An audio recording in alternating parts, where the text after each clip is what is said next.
So today I'm going to be doing my usual. I want to talk about something kind of exciting that I just read.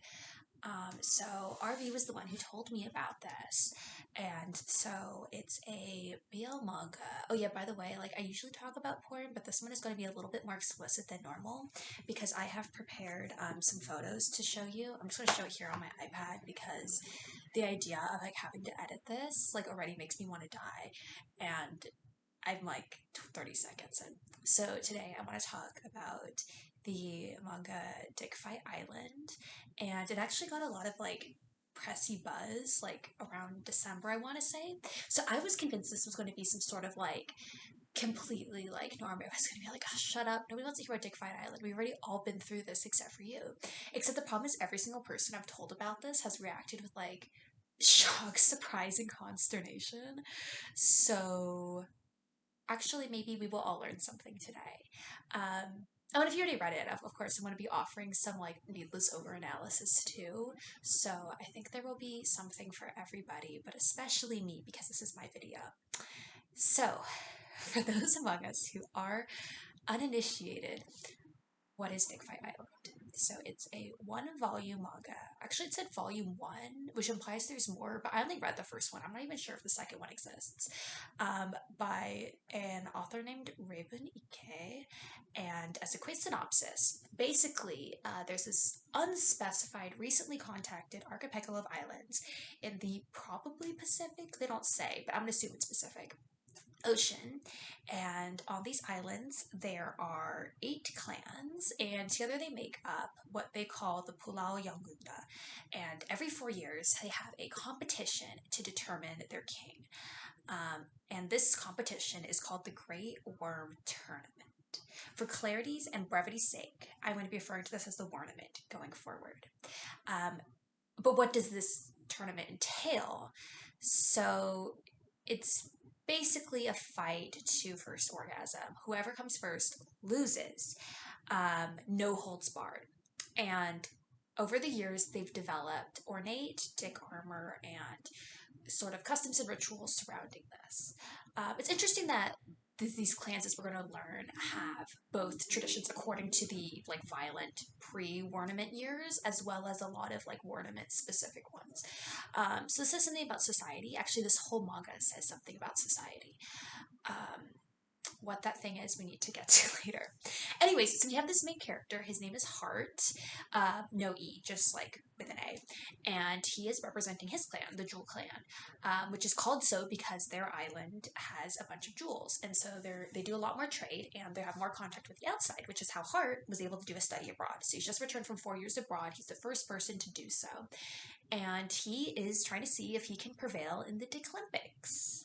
So before I actually get into his trials and tribulations, I felt like I should talk about the very first reaction I had when Arby told me about this, which was, oh my god, wait, hold on, it's just like Bakuman.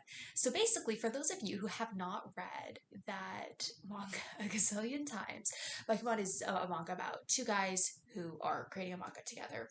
And they have this arc where spoilers by the way for the series, if anyone gives a shit about this like decade old series, um, they have this opponent and his name is Nanamine, and he is basically like the proto Netflix, where he has this very data driven, focus group tested, like communal approach to manga making, which as like true artists, the main characters look down on and regularly defeat him in rankings, morality, and all other like arenas of combat, the marketplace of ideas, so to speak.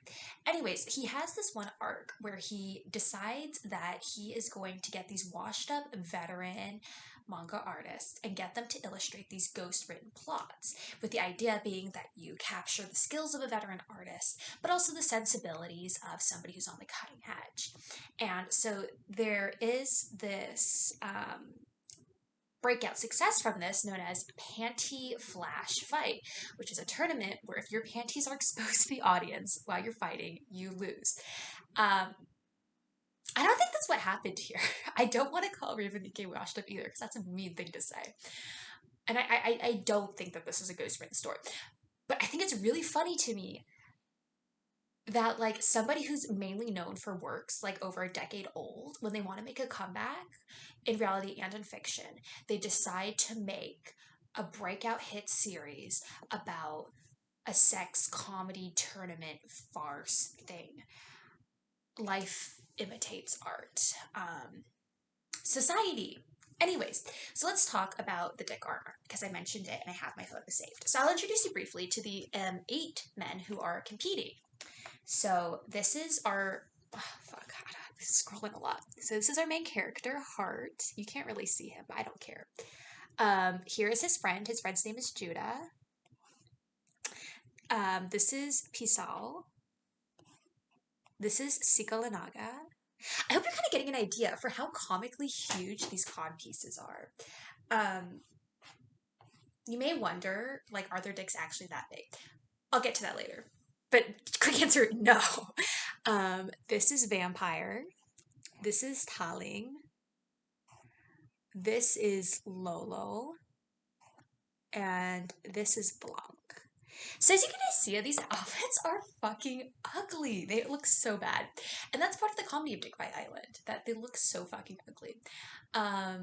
Also, you may notice that, you actually may not notice this image, but their asses are out. And this is another important like setting thing, that it's like a sign of masculinity. When you've come of age, you as a man are allowed to show your ass. Women don't do it, children don't do it, and the king doesn't do it. And this is never explained why. Nobody cares. Again, big society moment. Anyways, another thing that Ivy immediately pointed out to me too is that you have to apply to Dick Fight. You have to take a test, you have to write an essay. It's like college apps or something.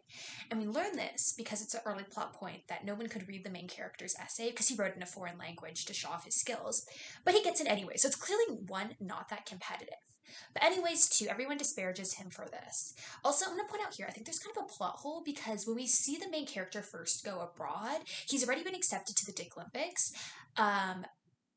But he's also fluently speaking English at that point, which suggests that he's already gone abroad. I don't know, maybe they could have sent English teachers to the island, but if they've been sending English teachers to the island, then somebody else should be able to read his essay.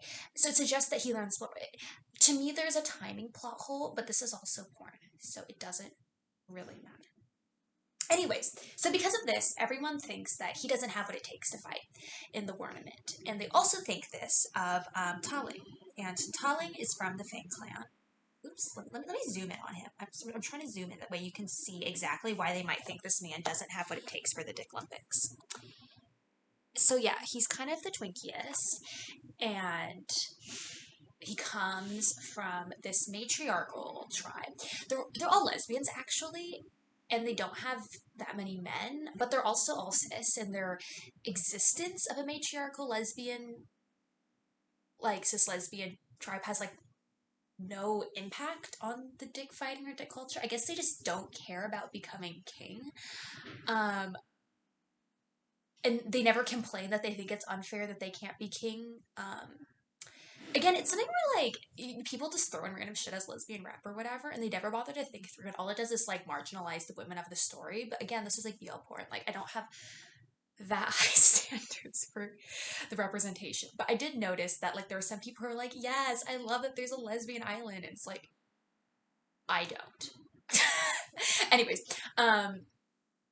his name's Taling. He's a twink, and he also has some sort of like southern accent. At least that's how they chose to translate it. I'm not really sure what all the yurs are supposed to represent in the original Japanese, but they make fun of him for this. So they're basically kind of like officially, they say they have to do a preliminary match, but they're effectively just the lowest seed in the tournament. I actually made you guys a little tournament bracket, which you can't see because it's too small. So let's just kind of zoom in. Here. Fuck, that's gonna be backward, isn't it? Okay, whatever. Suffice it to say, I did make this thing before. I did not think through how this would turn out. Whatever, bear with me. The other thing you're gonna notice about Taling from the image I showed you is that he's got like this whip dick armor. It's flaccid. And I think this is another reason why they don't like him, is because obviously the dick fighting is sort of like very much literalizing the idea that the ruler has to possess the Lacanian phallus. Now, I know everybody is already groaning because I have spent too much time talking about psychoanalysis and the phallus and all that kind of stuff. So you should just read one of my other essays if you want to hear me talk about that. But just, I want you to know, I'm like looking you dead in the eye and I'm going, yeah, Judith Butler's The Lesbian Phallus, Society. Anyways, but as we learn, whatever his lesbian phallus is actually not impotent. It can vibrate so as to stimulate the main character even through his dick armor. So they're fighting, and Talling takes this early advantage in their gladiatorial dick combat. But the thing that Hart has been studying in order to be able to win at the tournament is anal, which nobody has discovered before him. You know that like Portrait of a Lady on Fire, do all lovers feel like they're discovering something? That's kind of what Ornament is about. Um, but he's been having sex with his college roommate, and I guess he learned about it from him. And so because of this, there's like this big like fog of dust. So no one can see exactly what he's doing, but he's fingering the other guy's ass. The other guy comes, Hart wins, and the tournament continues. So the next bracket or whatever like thing takes place between Judah and Pistol. I was going to update this as we went so you could see the progression of this, but I'm realizing now it's going to be totally useless because all the names are going to be backwards. So just make your own one at home as an exercise. So it's between Judah, who's from the warrior clan, which is pretty self-explanatory, and they do like an established style of martial arts. So I guess maybe they're just supposed to be like Brazilian or something. As you can tell, this is the series like it's the weirdest hodgepodge of cultures. It is, dare I say, a big society moment that the author is not really ready or prepared to engage with. But I just wanted to address that that's happening here. Anyway, so Judah's fighting against Basal from the Sun Clan. And the Sun Clan is a tribe of fishermen, and they're aligned with the water. And they're also all noticeably like drawn with darker skin than anyone else in the comic. And to me, this is also unclear because like it's shown that everybody intermarries and they're all at the same latitude, so it doesn't make sense that like all the people with darker skin would be exclusively part of this clan unless they all kick them out to that island, which to me is also kind of disturbing and distasteful. Like you'd feel like there'd be a decent amount of skin tone diversity among all. It really doesn't matter. The author did put that much thought into it. But the other thing I want to notice on the skin thing is that their nipples are actually colored white, whereas their skin tone has a screen tone. So it's actually this inadvertently really chilling effect, because they have these white nipples. And I don't know if it's meant to show that they have pink nipples despite their darker skin or what. That would be another kind of chilling. We should stop normalizing that. But I feel like I need to bring these moments to life for you if you're just experiencing this through me and not reading itself, because this would be like unavoidable to notice were you reading it as I read it. Or if you're reading it like in a normal way too. Anyways, so back to the point. Judah and Fasal have spent so much time sparring together, aka just jacking each other off, that they're quite close. And Judah has secretly wagered against Pasal's brothers. Pasal doesn't know this. That if he wins against Pasal, they can basically get gay married. They'll just move in together. So the stakes are quite high. So Hart helps Judah practice the night before by secretly finger blasting him to teach him techniques that he can use in his fight. We also learned relatively early on that they don't consider this sex. They don't consider anal sex. They don't consider what they do the tournament sex. What we describe as sex in this on these islands is basically just heterosexual vaginal sex, and that is what they consider as such. This is considered more sport or like bonding, because we learn this because Hart says, yeah, you can fuck him in the ass like this if you stretch him out enough. And Judah is like, what the fuck? That's basically sex, implying that he doesn't consider anal sex. He doesn't consider what they're doing then sex. He doesn't consider like the ornament sex. I just thought it was kind of an interesting suggestive line. We're learning about, cultural exchange. And I also want to note here that there is, unsurprisingly, an edge of farce to the whole thing. They're like dicks dramatically flopping everywhere. They're like swinging. There's a lot of weird sound effects and visual effects. And then, of course, there's this reveal, and I'm going to try to show you as best as I can on my iPad. Oh, yeah, by the way, there are just going to be penises in this image. They're kind of like vaguely censored, but I feel like I just figured I should give you a heads up. So here they are, they're fighting. And Pasal is like knocking Judah down. Do we see if they can like show you? Like, can you tell that his nipple is white from this image? It's kind of hard to tell. Take my word for it. But then there's this like crack thing, and then you can see like here's his dick, and like here's like the armor. So yeah, remember when I said I'd get to that later? Yeah, the dicks are just like normal size. I mean, they're still like BL large, but they're not like 3 feet long. And Hart comments that they're actually like kept safe in the armor through like padding and foam, which is very interesting to me. But again, what you mean by like there's an edge of comedy to the whole thing. You don't really take this seriously as combat, as sex, as anything really other than just slapstick. And also, they distract each other with unfair moves like kissing and confessing their love for each other. But in the end, Hart accidentally reveals to Pascal that Judah wants to live with him, aka get married, so Judah doubles down on his attempt to fuck Pascal in the ass. But unfortunately for him, Pascal ultimately wins because Judah orgasms in the process. And our next match is Lolo of the Earth Clan and Blanc of the Moon Clan. Here, now you can see like the ass exposing armor, there's the two of them. And so Lolo's from the Earth Clan, and the Earth Clan is known for like the clay they have, so they're known for brick, pottery, and armor. And the Moon Clan has mountains with snow, and they're known for the ageless beauty. It's not clear like what productive activity they do other than being hot, but maybe that is enough, which good for them. To summarize what goes on in this fight, Hart calls it the Battle of the Long-Haired Nipple Teasers, but nobody likes that. Wonder why. While their fight's going on, Judah and Pascal have sex in the woods, and they pledge marriage to each other anyway, even though, like, Judah didn't win, because I guess Pascal thought the bet was stupid and decided to go ahead anyways. Cut back to the fight, and Lolo is being mocked for his infatuation with the leader of the Healer clan. Because what happened was the current king of the island is actually two people, two kings. Rej of the Healer clan and Sapphire with an F of the Jewel clan. And they were in the tournament 4 years ago, and they were in each other in the finals, but they just said, okay, we'll be co-rollers. And Lolo is infatuated with Rej, who's one of them. We're going to get to this later, but basically what's the interesting thing is that monogamous love is prevalent on these islands, but it's routinely mocked and denigrated. Like, everybody's in love with somebody and only wants to have sex with them, but anytime this is brought up, everyone is like, flop, cringe, you are fail for doing so. And it's like, now, why are you guys being so mean? You all feel this way. And I think this says something, this is a society moment, which I'm going to get into later, but I want to raise now, that way you are ready and prepared for it. Other funny moments in this fight. Blanc like fucking runs at Lolo's stick, like, just to like deep throat it immediately. It's like chilling. It's terrifying. And there's like various jokes about it. And the thing we knew here is that between the fight between Judah and Pascal and this fight between Blanc and Lolo, we kind of set up this motif or whatever, where kissing is the move of the victor. If you kiss your opponent, if you're the one to initiate that, you are going to win the fight. Society moment. Anyways, Lolo wins. This isn't going anywhere.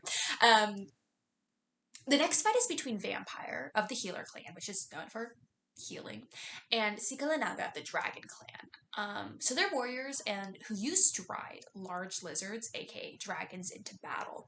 But the large appetites of the lizards caused environmental problems when like they were warring all the time. So like the Great Ornament is supposed to be this proxy stand-in for the wars that used to happen to determine king. And so they stopped, and actually the lizards have gotten smaller since. World building. So Vampire has a shyer, more retiring personality until he uses drugs, which he has as part of the Healer clan, to call in a spirit to possess him. And the spirit is more aggressive and competent at fighting and less embarrassed, blah, blah, blah, blah. And he takes advantage of Sikalonaga's distraction to drug him with an aphrodisiac mist. And, they also have a connection, because Vampire was the one who healed Sikalonaga's eye 3 years ago. So again, everybody gets paired off in this. But Vampire easily defeats Sikalanaga and immediately challenges Hart to battle. But, oh yeah, here we go. I should show you the images. I keep on forgetting. I suck ass at zooming. Okay, here's a Vampire with a Y. And here's Sikalanaga, who has an eye patch. Okay, yeah. At that very minute, Hart's ex-roommate, who taught him about anal sex, has arrived on the island. His name is Matthew Minami, and I guess he's British. British-Japanese? Japanese-British. Japanese diaspora in Great Britain. Here. This is what he looks like. He's just a guy.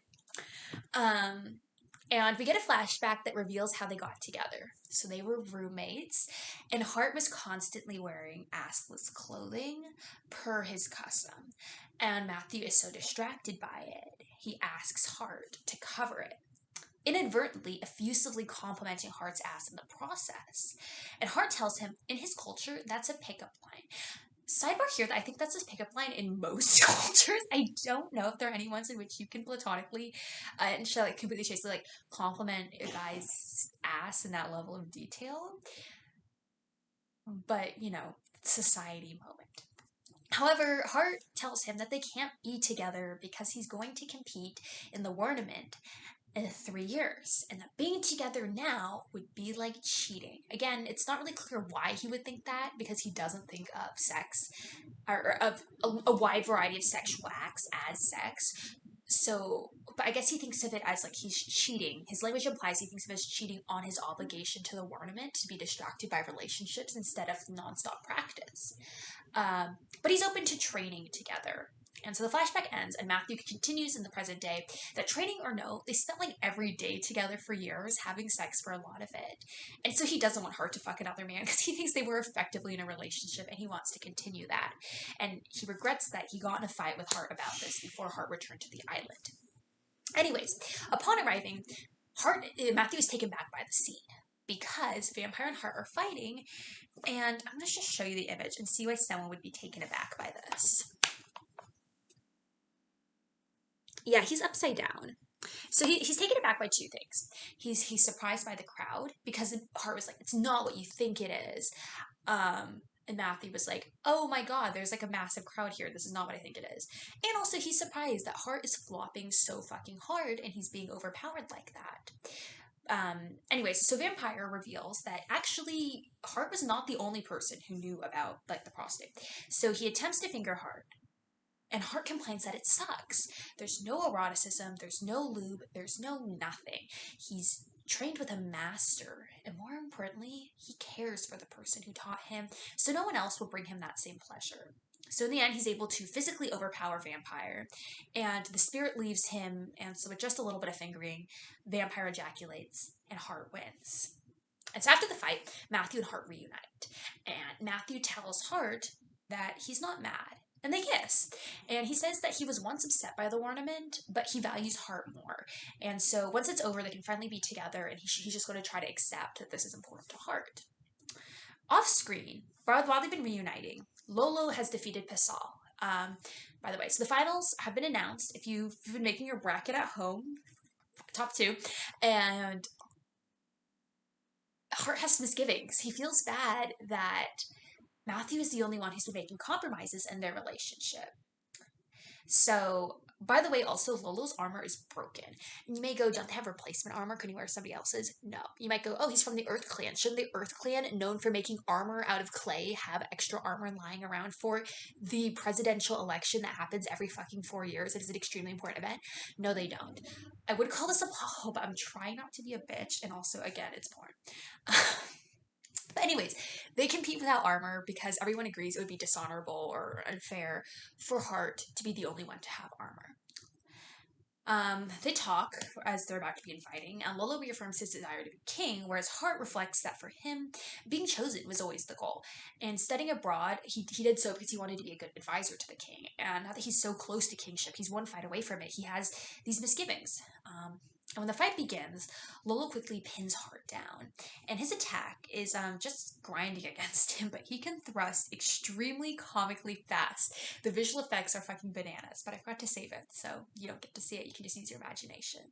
In the crowd, Matthew is aroused by the sight, a surprise that no one else is.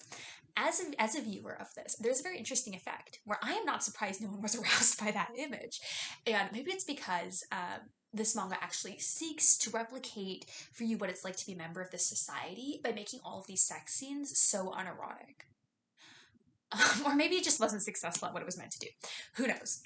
Hart is overwhelmed by that stimulation, as well as Lolo's scent, but when his friend Judah calls from the crowd, Hart comes back to himself and pushes Lolo off. And so Hart isn't sure whether he can get behind Lolo, or if he even wants to. He ultimately decides that anal is something he only wants to do with Matthew.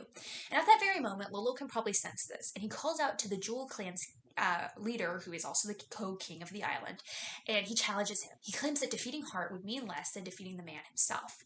So the king, Sapphire, subs in for Hart. And Sapphire reveals to Lolo that actually the Healer clan did know about anal the whole time, or at least Vampire and Reg both did. And Sapphire explains to Lolo that while he doesn't particularly want to touch his asshole, this is how he fucks Reg, who, again, remember, Lolo has feelings for. Lolo is jealous because of this, and Sapphire uses that to antagonize him the whole while. It's basically this elaborate kind of cucking scene, which, again, isn't really played for eroticism. It's whatever. And it culminates in Sapphire telling Lolo that Reg lets him fuck him in the ass because Reg is in love with him and not Lolo. So in the end, Lolo orgasms from this anal stimulation, and Sapphire is the king of Pulau Yongondo once more, with Reg as his advisor, because Reg didn't compete, so he just gets devoted to advisor from Coking. And that's the end of the ornament, but it is not the end of the manga. Basically, Matthew and Hart talk, and Hart confesses that he doesn't want anyone else to touch him. And also, that as punishment for being too green and inexperienced and needing the king to sub in for him, the king has sent him to study abroad for another 4 years. So I guess he's going to grad school.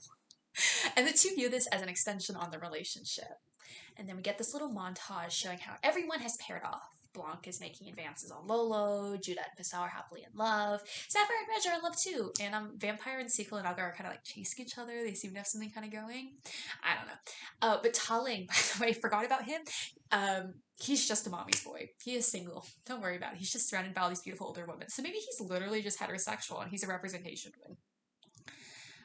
We also learn in this epilogue that, okay, exposing your asshole, like goatsy style, like not stretched out that much, just kind of like, just exposed, is the most respectful thing you can do in that culture. I don't have anything to say about that. I just thought I should bring it up. Another thing, Resh comments in the end that he doesn't think the prostate is actually like a big secret, and that maybe the people who are chosen for the ornament specifically focus so much on their dick training that they're the only ones who are strangely innocent.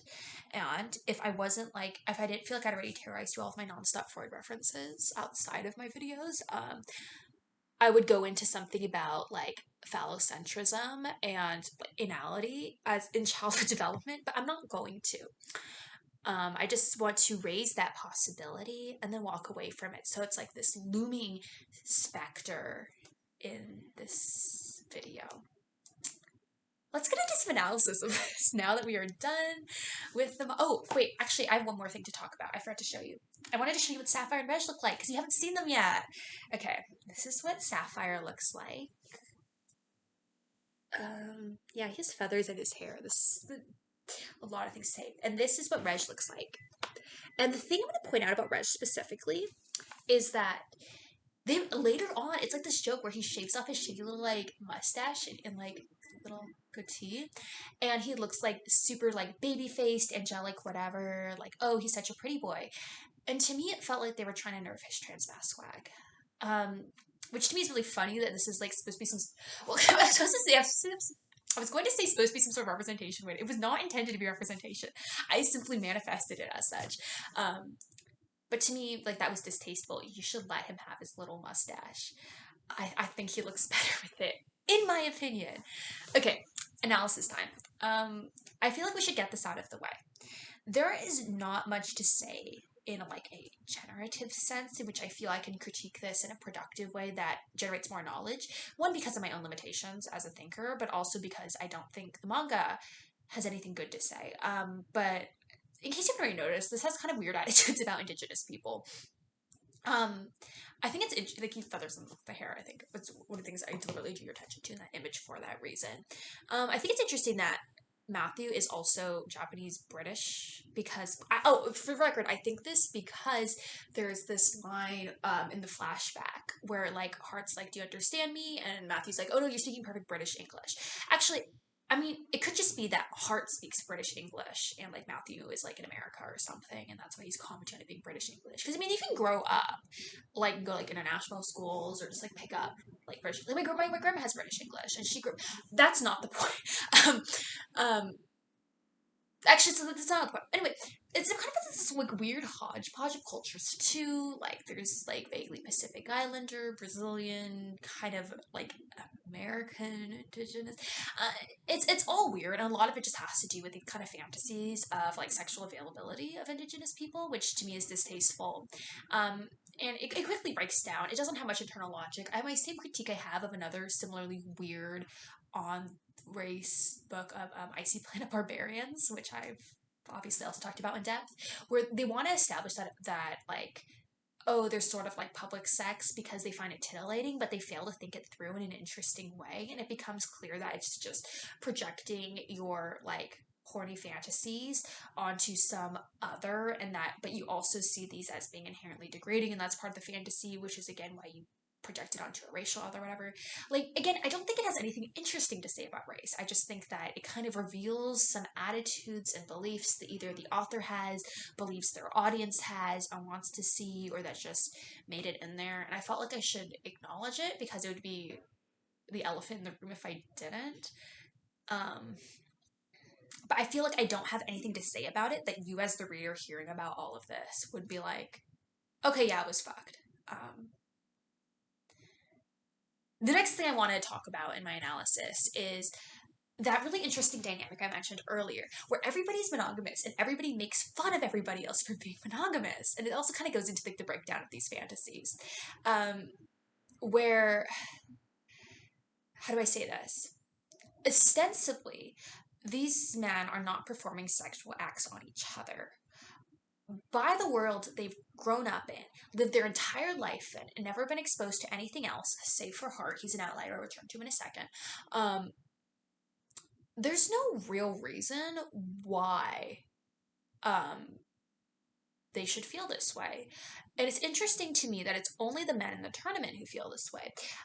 Like the crowd in the audience, as Matthew notes, don't see this as like arousing. They're cheering for it like it's a sports event.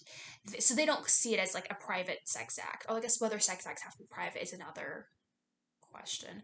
Um, but these shouldn't necessarily be acts that these people invest with meaning. Like, we can't automatically assume that they should, even though all of them do for some reason. So it's also possible that they select for this quality because, again, these people have to write essays about it.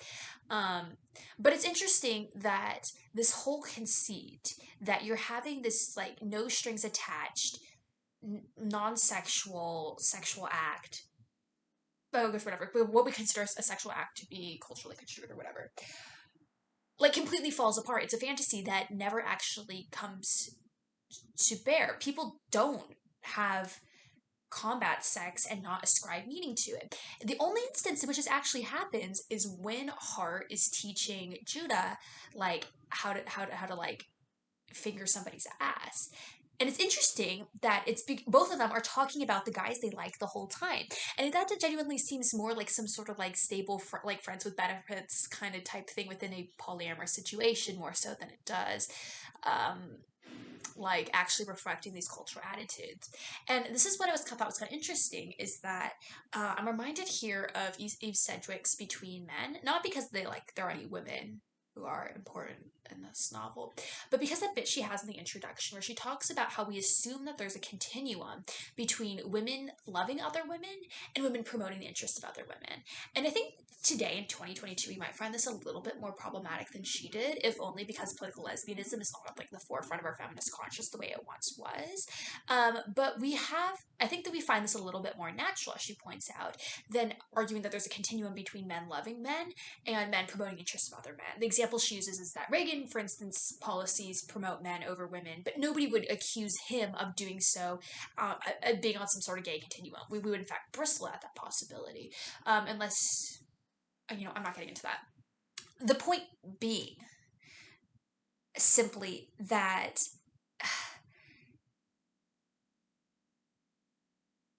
that continuum, that uneasy space there, between this homosocial and homosexual, is what is where this manga finds its home, and also what it finds most troubling. The idea is that eating your buddy's ass is ostensibly a homosocial act, yet all of these men are determined to construct it as a homosexual act. And part of that is I want to get into my next section, that part of this is the fact that the author kind of can't bear through their constraint. Part of it is also the fact that the world building isn't that good, which is on my earlier point. And also, I don't know if maybe the author just can't respect this alternate thing they've constructed without wanting to privilege their own above it. But I thought it was really interesting how you think you're going to get something on like no strings attached public sex, and you don't.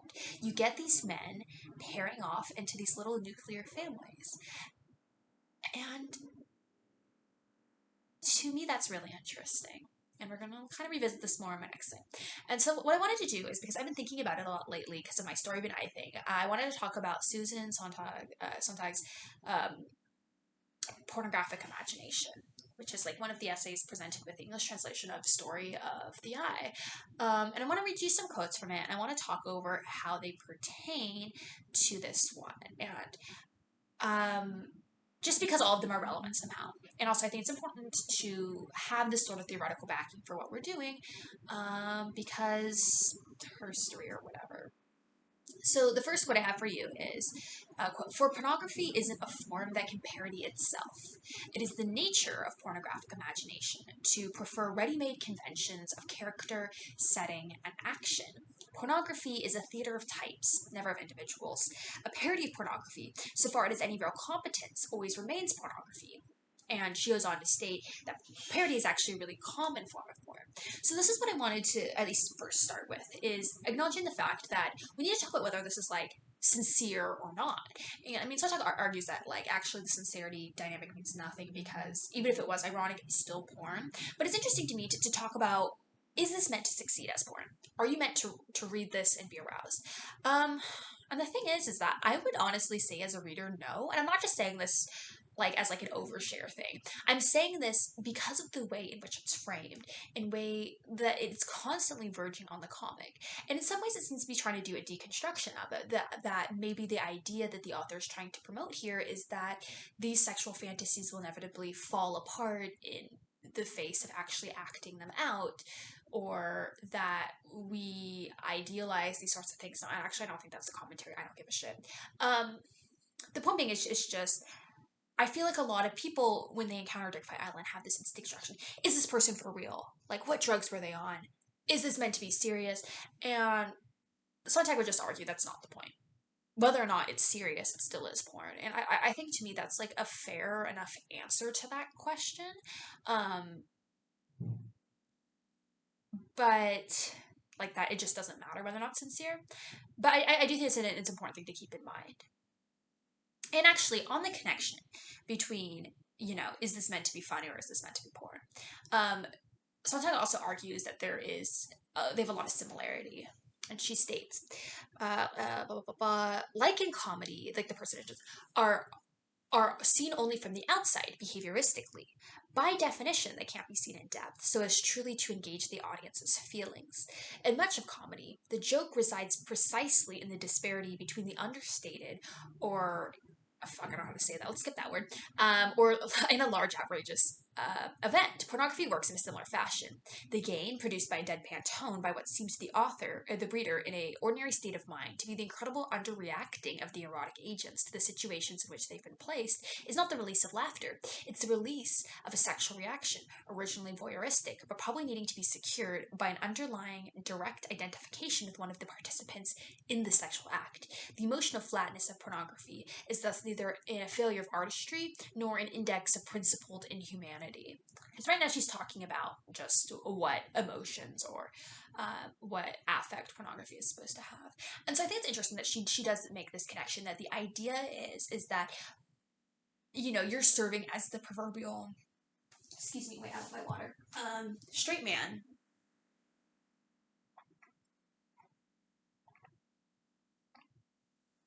Straight man, and porn.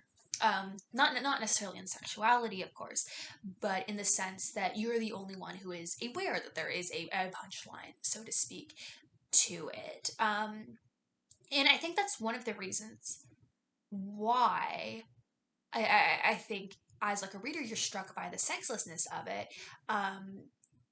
is because no. Let me revise this. perhaps one of that's the reasons why the characters are ostensibly supposed to encounter it as a sexless act because of this dynamic wherein you are the one who's supposed to represent it as such in order to generate the eroticism, in order to generate the comedy, whatever.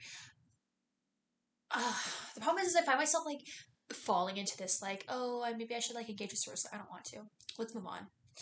um Ideally you just experience some of this essay and you're like, wow, that was really good, maybe I should read it, and I'm just like advertising. um because Sontag also argues that when the event narrated comes already festooned with the author's explicitly avowed sentiments by which the reader may be stirred, it then becomes harder to be stirred by the event itself. So you're just supposed to be presented with the events and bring your own reaction to them. So actually, maybe this is the desired reaction I'm doing right now. Like, this is the porn. It's no, I'm just kidding. But let's get into my actual point in bringing Sontag. I mean, all of that was just like, oh, this feels like related, so I should bring it up and like mention it. That way we can all have this context. But I want to get into what I actually think the point of all of this is. So Sontag argues that there is something kind of wrong with human sexual capacity in the society we live into. She thinks that just because we're not reaching heights of ecstatic sexual pleasure all the time. Okay, that was a joke. I'm sorry. She argues that there's a transcendent capacity for sex that most people don't engage with or whatever, and this is how what progress for. I mean, it's definitely a society thing. I think she's just arguing, like people today have a dysfunctional relationship with sex, which, okay, fine, I'll grant that. And we have this kind of based quote about like, man, the sick animal bears within him an appetite which can drive him mad. Anyways, so she argues that in good pornography, good here meaning with some artistic ambition or literary merit, suggests that that the twinning of sex and death, that these appetites can lead you into death, that the transcendence of sex can match the transcendence of death, that they kind of tend towards this oblivion. And what I want to talk about here is what's kind of like in Dick Fight Island. Orgasm stands in fairly straightforwardly for death. And probably this is the whole like blah blah blah little death thing. I mean, that's not being remarked on. But we've replaced battles to the death with battles to the orgasm, and we also see this happen explicitly from like a socio-historical perspective, that all the characters are pretty explicit that we used to have these wartime customs that all of our tribes are based in, but now we just have the ornament instead, and we've been trying to develop elaborate ritual around them, like the dick armor, like these attitudes around dick, and this is why anality has been suppressed as a result. um and I'm trying to decide if I want to read you this next quote or not. So I'm like rereading it really now briefly. She's basically, the quote in summary is just saying that books that are called pornographic is everything has to be able to drive down to sex. Um, the feelings that people have in there need to be felt for like either need to be identical with their behavior or preparing for that behavior, right? It's not so much a feeling as it is intention. And porn as a result has this very crude, she says, vocabulary of feelings because they all need to be related to action. There's a feeling one would like to act, lust, a feeling that one would not like to act, so shame, fear, or aversion. So there's no musings, no one's speculating or imagining if it's irrelevant to the matter at hand. So it has this economy about it where everything needs to be derived down to this. And this is one thing I find interesting as a result, is that it suggests that the extraneous world building that I've been making fun of this whole time is actually very crucial to the point, the sexual fantasy of Dick Fight Island. So that is actually what we have been on an adventure for the whole time. Is what does this book have to say to us? Like, where is this erotic thrust supposed to emerge from? If, in fact, the universe, quote, proposed by the pornographic imagination is a total universe, end quote, transforming all things put into it into this erotic imperative. Because, as I've gone into, this book flinches a lot, right? It suggests that sex can be a homosocial act rather than a homosexual act, and it flinches by making everyone in love with each other. It's, suggests that we could have this like public sex culture, and then it flinches. And so, what if the flinching is not, in fact, a mistake, but the point of the whole thing? Dig Fight Island seems to be arguing, what if sex can't be substituted for death? What if this world in which they've attempted to supplant killing with sex is in fact intrinsically flawed and fails to capture the overflowing human emotion that is encompassed in the death drive if Eros in fact cannot supplant Thanatos. And to me that's really interesting. The idea that everything that these characters are struggling with is because they want desperately to kill, but they cannot.